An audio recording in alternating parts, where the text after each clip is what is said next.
మనం క్రిస్టియానిటీకి ఎగెయినిస్టా, ఇస్లాంకి ఎగెయినిస్టా, లేదా క్రిస్టియన్ నేను, ముస్లిం నేను అని పేరు చెప్పి దానికి వ్యతిరేకంగా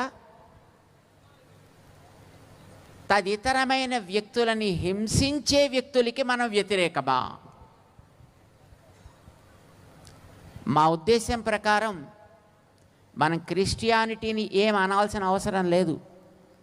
కానీ క్రిస్టియన్ పేరు చెప్పి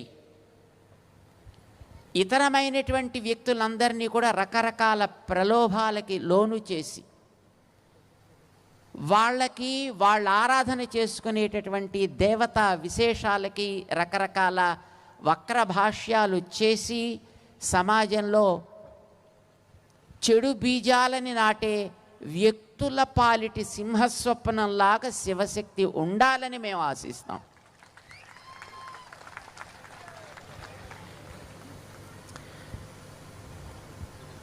తన మతాన్ని తను పాటించుకుంటూ తన ధర్మాన్ని తను ఆచరించుకుంటూ ఉన్నంత వరకు ఎవరు ఎవరికి హానికరం కారు. కానీ మతం పేరు చెప్పి ఇతర మతాలని ఆక్షేపించేటటువంటి వ్యక్తులు బయలుదేరితే అది సమాజానికి చీడపురుగు, ప్రమాదకరం.